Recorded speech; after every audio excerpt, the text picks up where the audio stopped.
और अब कुछ बाद गजा की सूरत हाल की, जहाँ इसराइली जहरियत 92 रोज़ में दाखिल हो गई है। शहदा की तादाद 22,722 हो गई। हफ्ते की शब भी इसराइली हमले जारी रहे।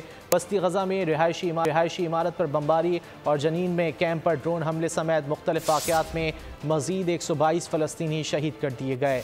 इसराइली कार्रवाइयों में फ़लस्तीनी फ़ुटबॉल टीम के कोच भी शहीद हो गए।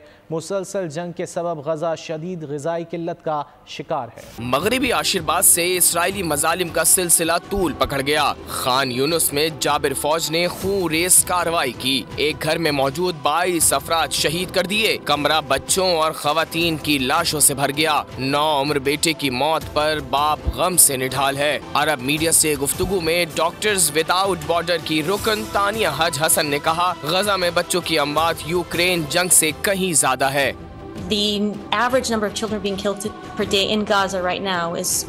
यूक्रेन जंग में यौमिया 2 बच्चे मारे जा रहे थे, जिस पर अक़वाम मुत्तहिदा ने शदीद तशवीश का इजहार किया, जबकि गजा में रोजाना 100 से जायद बच्चे शहीद हो रहे हैं। अक़वाम मुत्तहिदा के मुताबिक गजा में अब तक 10,000 बच्चे माजूर हो चुके हैं।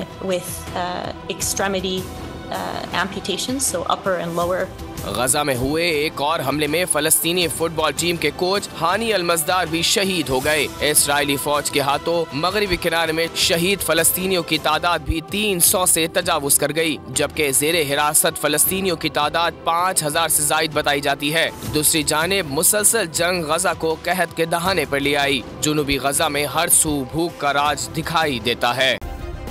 सब्सक्राइब करें और बेल दबाएं ताकि कोई खबर रह न जाए।